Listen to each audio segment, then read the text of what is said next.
Discrete series मध्ये mean median मोड कसे शोधून काढतात ते बघूया. लास्ट लेक्चर आपण बघितलं की इंडिव्हिज्युअल सिरीज मध्ये एट ए टाइम आपल्याला एकाच उदाहरणावरून आपल्याला मीन कसा काढला जातो, मीडियन कसा काढला जातो आणि मोड कसा काढला जातो ते आपण बघितलं. आज आपण डिस्क्रीट सिरीज, ही सिरीज महत्वाची आहे, ही आणि तुमची कंटिन्यू सिरीज. त्यामुळे थोडंसं डिस्क्रीट सिरीज मध्ये आणि कंटिन्यू सिरीज मध्ये तुम्हाला मेन मीडियन मोड काढता यायला पाहिजे. ठीक आहे. तर आज आपण डिस्क्रीट सिरीज मध्ये मेन, मीडियन आणि मोड एकाच प्रॉब्लेमवरून ते कसं शोधून काढला जातोय ते आज बघूया. त्याकरिता आपण एक सिंपल एक प्रॉब्लेम घेतलेला आहे. Problem: calculate mean, median, mode from the following. आपल्याला साईज आणि त्याची फ्रिक्वेन्सी दिलेली आहे. साईज मध्ये बघतो आपण की 6, 7, 8, 9, 10, 11 अँड 12 असं आपल्याला साईज दिला आहे, म्हणजे एम. आणि त्यांची आपल्याला फ्रिक्वेन्सी दिलेली आहे की ते साईज किती वेळा आलेली आहे ती. ठीक आहे. तर फ्रिक्वेन्सी बघतो आपण, त्याला एफ म्हणतो. 5, 8, 10, 12, 7, 6 अँड 4. आपल्याला मेजर दिलेला आणि फ्रिक्वेन्सी दिलेला आहे. हे आपण डिस्क्रीट सिरीजचं उदाहरण दिलेलं आहे. डिस्क्रीट सिरीज म्हटलं तर काय, मेजर दिलं असतं तुम्हाला, त्या मेजर सोबत त्याची फ्रिक्वेन्सी दिली असते. तर इथे बघतो आपल्याला मेजर दिलेला आहे आणि त्यासोबत त्याची फ्रिक्वेन्सी दिलेली आहे. तर ही असते तुमची डिस्क्रीट सिरीज. ठीक आहे. या डिस्क्रीट सिरीज मध्ये तुम्हाला उदाहरण दिलं असेल आणि त्यामध्ये जर तुम्हाला मेन, मीडियन, मोड काढा म्हटलं तर एट ए टाइम आपल्याला एकाच उदाहरणावरून ते कसा काढला जातो ते आपण आज बघूया. सोल्युशन: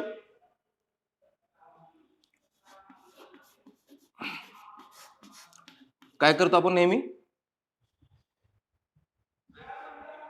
जे काय तुम्हाला डेटा दिलं असेल त्या डेटा आपण उभ्यामध्ये मान्य करत असतो. ठीक आहे. त्यामुळे solution: calculation of mean, median and mode. आपल्याला मेन, मीडियन आणि मोड काढावाचा आहे. त्याकरिता काय करू आपण की प्रथम जे काय तुम्हाला साईज आणि फ्रिक्वेन्सी, म्हणजे मेजर आणि फ्रिक्वेन्सी तुम्हाला दिलेली आहे, ती काय करू आपण उभ्यामध्ये त्याची मान्य करून घेऊ. त्याकरिता मग 2 कॉलम लागतील आपल्याला. मेजर करिता एक कॉलम आणि दुसरी फ्रिक्वेन्सी करिता दुसरा कॉलम. त्यामुळे आपण 2 कॉलम तयार करून घेऊया.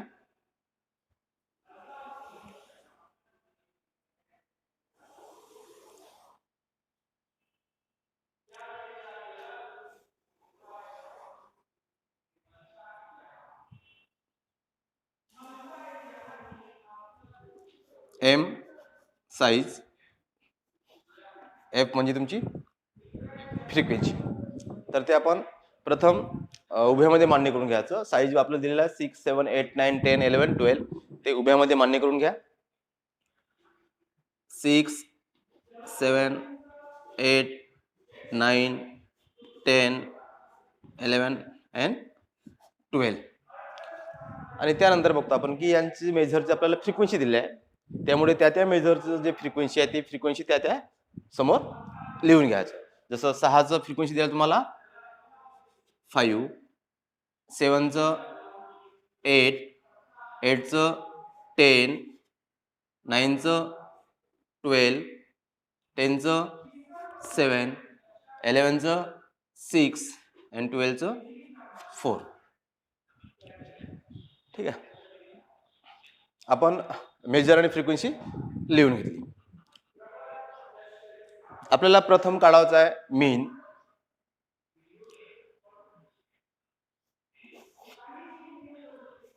कॅल्क्युलेट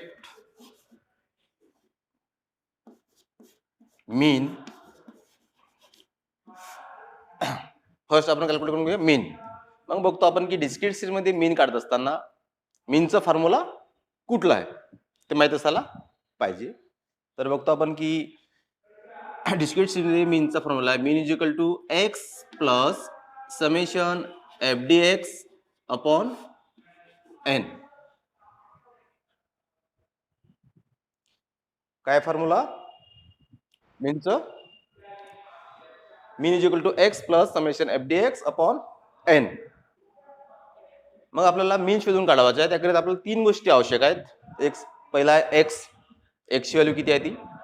दुसरा आहे तुमचं F D X, summation F D एक्सची व्हॅल्यू किती आहे ती. आणि तिसरं आहे तुमचं एन. मग आपल्याला ह्या 3 गोष्टी शोधून काढावं लागेल. प्रथम एन, एन म्हणजे काय, जे तुम्हाला फ्रिक्वेन्सी दिली आहे त्या फ्रिक्वेन्सीची बेरीज जर केलं आपण, फ्रिक्वेन्सी या फ्रिक्वेन्सीची जर बेरीज केलं आपण तर तुम्हाला एन मिळेल. त्यामुळे जे काय तुम्हाला फ्रिक्वेन्सी दिली आहे त्या सर्व फ्रिक्वेन्सीची बेरीज करा. 52 करेक्ट, 52 काय झालं आपल्याला एनची व्हॅल्यू मिळाली. त्यानंतर एफ डी एक्स, आपल्याला एफ डी एक्स शोधून काढायचा आहे. एफ डी एक्स, आता एफ डी एक्स म्हणजे काय होतो, फ्रिक्वेन्सी गुणिला डीएक्स. ठीक आहे, फ्रिक्वेन्सी गुणिला डीएक्स. मग काय करू आपण, फ्रिक्वेन्सी गुणिला डीएक्स दोघांचा गुणाकार करू, आपल्याला एफ डी एक्स मिळेल. मग डीएक्स म्हणजे काय, फ्रिक्वेन्सी माहिती आहे तुम्हाला, फ्रिक्वेन्सी तुम्हाला दिलेली आहे त्या मेजरची फ्रिक्वेन्सी, ती झाली फ्रिक्वेन्सी. तर डीएक्स, डीएक्स म्हणजे काय की तुमचे विचलन आहे ते डेव्हिएशन. मग काय करतो आपण, डेव्हिएशन काढत असतो आपण मेजर पासून, जे तुम्हाला मेजर दिलं आहे साईज त्यापासून आपण विचलन तयार करतो, डीएक्स काढतो. आणि डीएक्सचा फॉर्म्युला काय, D X is equal to M minus X. एम म्हणजे मेजर, या सर्व मेजर मधून एक्स, एक्स काय तुमची एक गृहीत संख्या आहे, एज्युम मीन. तर बघतो आपण की ते मेजर मधून कुठली एखादी संख्या आपण गृहीत घेतली आणि ती गृहीत घेतो आपण, त्याला आपण म्हणतो एक्स संख्या. आणि ही संख्या करतो आपण एक्स मधून, एम मधून मायनस करतो, तुम्हाला मिळतो त्या मेजर करिता त्याचं डीएक्स. अशा पद्धतीने आपण डीएक्स शोधून काढू. डीएक्स मिळाल्यानंतर मग डीएक्स गुणिला फ्रिक्वेन्सी जर केलं तुम्हाला एफ डी एक्स मिळेल. ठीक आहे, आणि त्या एफ डी एक्सची जर बेरीज केलो आपण तर तुम्हाला समेशन एफ डी एक्स मिळेल. मग परत आपल्याला एक कॉलम तयार करून घ्यायला लागेल डीएक्स करिता. एक कॉलम तयार केला आपण, त्याला नाव दिलं आपण डीएक्स. आणि एक्स इथे ऍज्युम घेऊ आपण, एखादी संख्या मेजर मधून घ्यायची असते नेहमी ते. तर मेजर मधून घ्या एखादी, 9 घेतलं आपण, 9. इथे काय झालं तुमचं, एक्सची व्हॅल्यू झाली 9 आणि एम म्हणजे काय तुमचे सर्व मेजर्स. त्यामुळे पहिला जो आहे तुमचं मेजर दिला 6, 6 मायनस 9 मायनस 3. त्यानंतर 7 मायनस 9 मायनस 2. त्यानंतर 8 मायनस 9 मायनस 1. त्यानंतर 9 मायनस 9 0. 10 मायनस 9 1 प्लस 1 येईल तुमचं ते. त्यानंतर 11 मायनस 9 2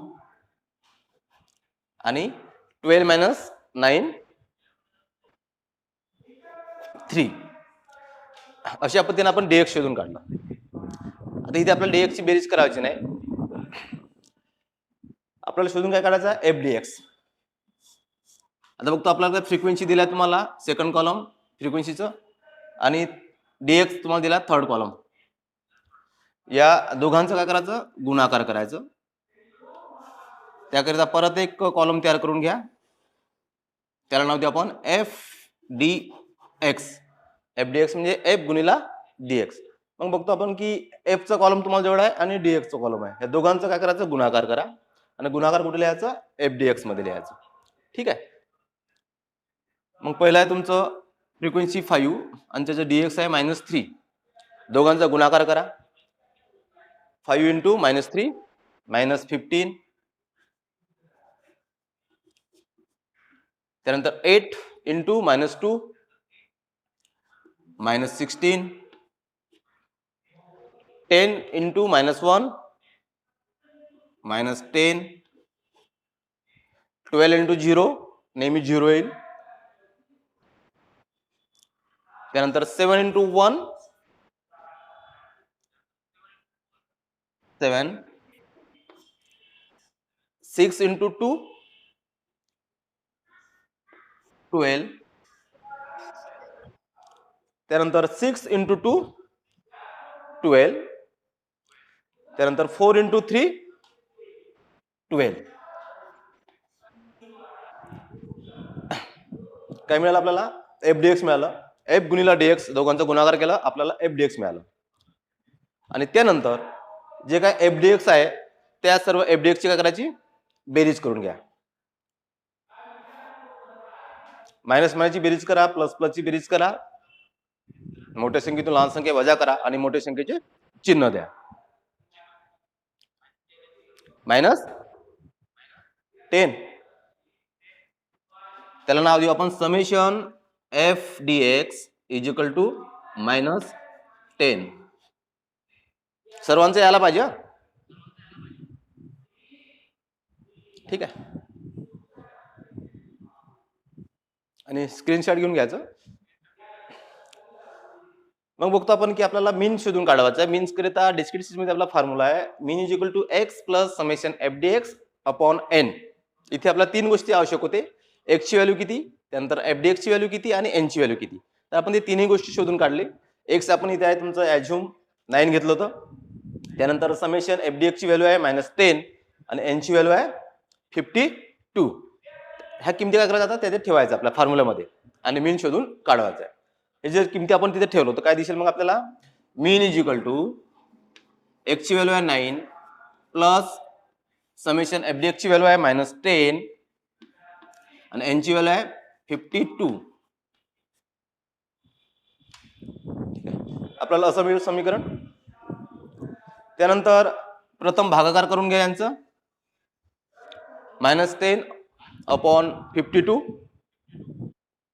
मग आपण यांचा भागाकार लिहून घेऊ. मीन इज इक्वल टू 9 प्लस, आता ती संख्या मायनस असल्यामुळे आपण त्या काय करू, त्याला ब्रॅकेटमध्ये टाकू.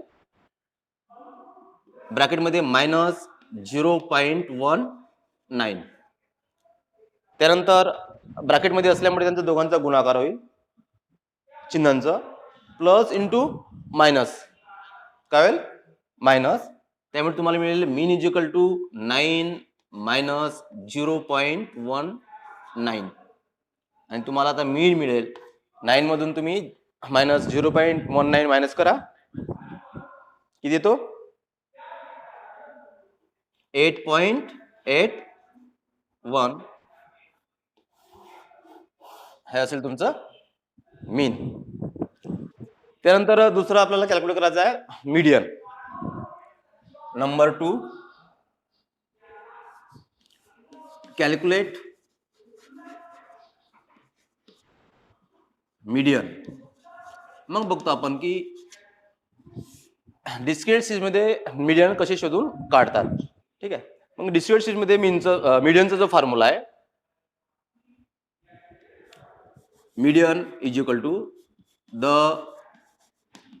साइज ऑफ n+1/2 atom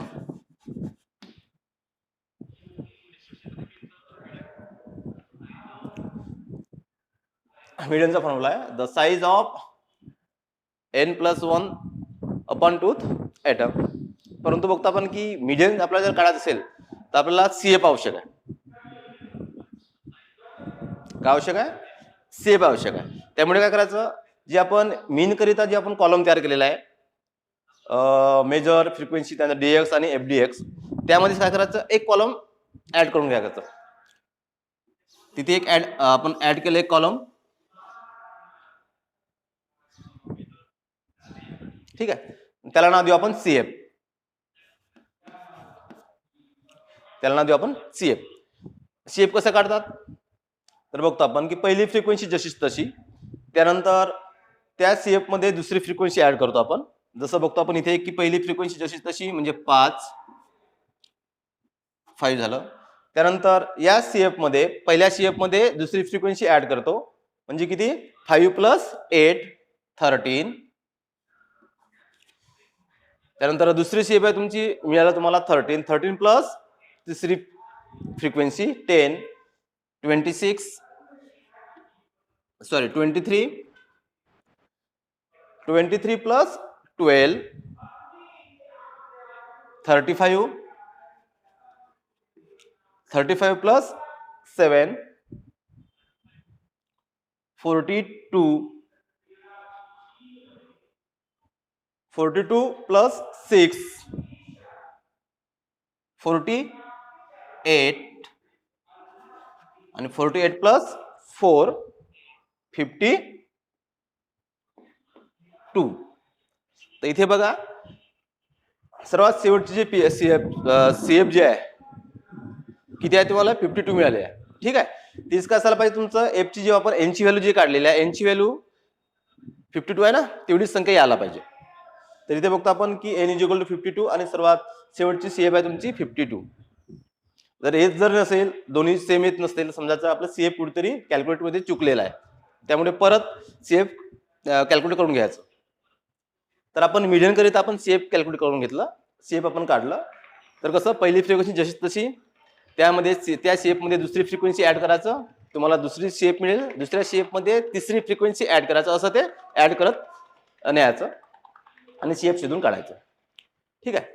त्यानंतर आपल्याला मीडियन बघायचं तर मीडियनचा formula the size of n plus 1/2 atom त्यामुळे आपल्याला n ची व्हॅल्यू आवश्यक आहे त्यामुळे median is equal to the size of n ची व्हॅल्यू आहे 52 plus 1/2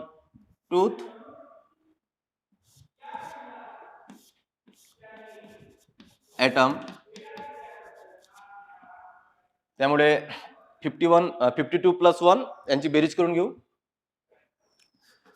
median is equal to the size of 52 plus 1 53/2 item त्यानंतर 53/2 करा.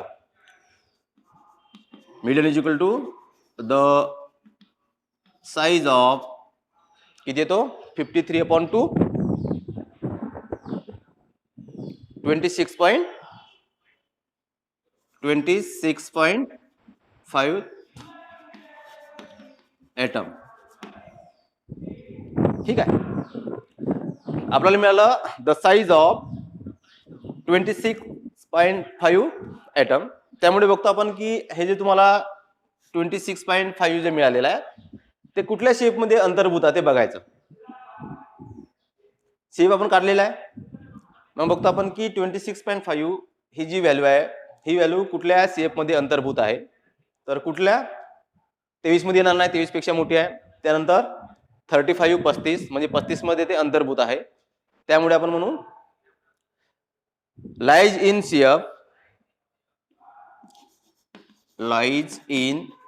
सीएफ कुठल्या शेप मध्ये येत आहे 35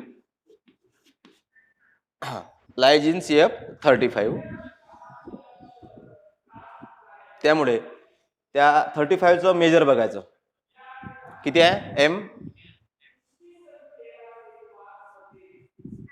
9 मग काय झालं मीडियन इज इक्वल टू 9 त्यामुळे आपण the size of 26.5 item lies in CF 35 therefore median is 9.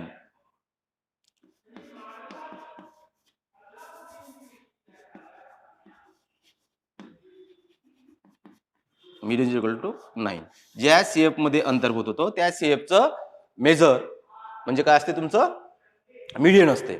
तर बघतो आपण की 26.5 या 35 या सीएफ मध्ये अंतर्भूत आहे. या 35 सीएफचं जर मेजर बघितलं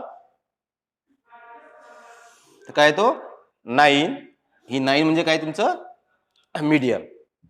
ठीक आहे. तर अशा पद्धतीने बघतो आपण की जेव्हा एट ए टाइम आपल्याला मीन मीडियन मोड काढायचा असतो तर अशा वेळेस आपण एकाच या तक्ते कॉलम मध्येच आपण कसं ते कॉलम तयार करत असतो. इथे फक्त आपण मीडियन करिता एक कॉलम तयार केला सीएफ करिता आणि सीएफ तयार केलं आणि आपण मीडियन कॅल्क्युलेट करून घेतला. ठीक आहे. हे झालं आपलं मीन आणि मीडियन. आणि त्यानंतर आपल्याला काढायचा आहे मोड. मोड बघतो आपण की मोड आपण दोन पद्धतीने काढत असतो. मोड काढायच्या दोन पद्धती आहेत. एक आहे तुमचं ऑब्झर्वेशन मेथड आणि दुसरी जी आहे तुमची ग्रुपिंग अँड अनालिसिस मेथड. तर बघतो आपण की जेव्हा आपण ऑब्झर्वेशन मेथडने जेव्हा आपण मोड काढत असतो त्यावेळेस फ्रिक्वेन्सी जी आहे ते फ्रिक्वेन्सीचं आपण ऑब्झर्वेशन करत असतो. ठीक आहे. मग थर्ड, कॅल्क्युलेट मोड. मोड काय मोडचा formula? Mode is equal to most repeated atom. ठीक आहे. मोड मोड म्हणजे त्याला झेड म्हटला जातो, मोस्ट रिपीटेड एटम. तर बघतो आपण इथे की मोड आपण दोन पद्धतीने काढतो आपण. एक आहे तुमचं ऑब्झर्वेशन मेथड आणि दुसरी जी आहे तुमचं ग्रुपिंग अँड अनालिसिस टेबल. जेव्हा आपण ऑब्झर्वेशन मेथडने आपण मोड सांगू शकत नाही अशा वेळेस आपल्याला ग्रुपिंग अँड अनालिसिस मेथडनुसार आपल्याला मोड काढावा लागतो. ठीक आहे. हे कुठे? डिस्क्रीट सीरीजमध्ये आणि कंटिन्युअस सीरीजमध्ये. इंडिव्हिज्युअल सीरीजमध्ये मोड जर स्पष्ट करता येत नसेल तर आपण डायरेक्ट डिफाईन करतो की मोड इज नॉट डिफाईन. इथे मोड स्पष्ट नाही. परंतु बघतो आपण की डिस्क्रीट सिरीज आणि कंटिन्युअस सिरीज मध्ये जर मोड आपल्याला जर ऑब्झर्वेशन मेथडनी जर सांगता येत नसेल तर अशा वेळेस आपल्याला ग्रुपिंग अँड अनालिसिस मेथडनुसार आपल्याला ते काढावं लागतो. मग बघूया की मोड म्हणजे काय. मोस्ट रिपीटेड एटम जी सर्वात जास्त वेळ आली असेल संख्या ती संख्या म्हणजे काय तुमची मोड असते. प्रथम ऑब्झर्वेशन करायचं फ्रिक्वेन्सीची मोड काढत असताना. फ्रिक्वेन्सी बघा 5, 8, 10, 12 वाढत वाढत चाललेली आहे. त्यानंतर 12 नंतर सर्वात मोठी संख्या 12 आहे. त्यानंतर 7, 6, 4 ते कमी कमी होत चाललेले आहे. ठीक आहे. आणि इथे बघतो आपण की संख्या जसं वाढत आहेत आणि कमी होत आहेत तर याच्यामध्ये बघतो की तेवढा काय डिफरन्स दिसत नाही आपल्याला. 5, 8, 10, 12 ठीक आहे. डिफरन्स आहे का तेवढा? खूप फरक आहे का संख्यामध्ये? नाही.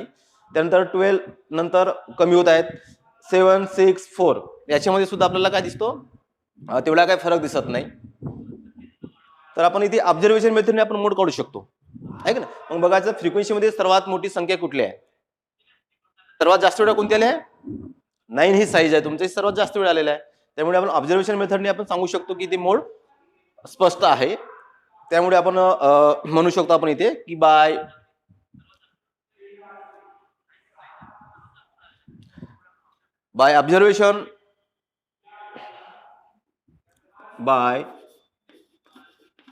Observation atom having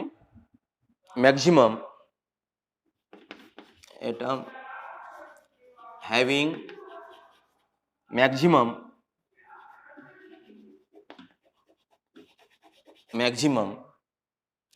frequency is mode.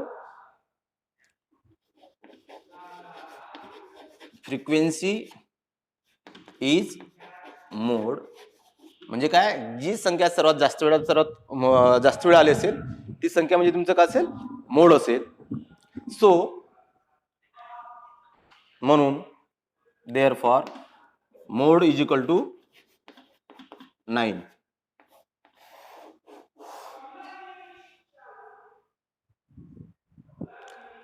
म्हणून काय आपण मोड इज इक्वल टू 9. तर आज आपण सिंपल एक प्रॉब्लेम घेतलेलं होतं की त्याद्वारे आपल्याला मीन, मीडियन आणि मोड कसे शोधून काढला जातो ते आपण ते बघितलं. तर बघतो आपण इथे मीन शोधून काढलं. मीनची व्हॅल्यू आहे 8.81. त्यानंतर मोड आहे, मीडियन आहे तुमचं 9 आणि मोड आहे तुमचं 9. तर डायरेक्ट फायनली मग आपण शेवटी आन्सर लिहू शकता तुम्ही.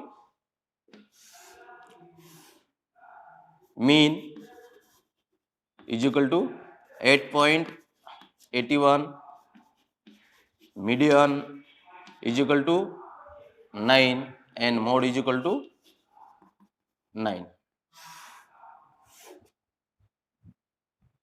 ठीक आहे. तर अशा पद्धतीने डिस्क्रीट सीरीज मध्ये आपल्याला at a time mean, median आणि मोड काढता येतो.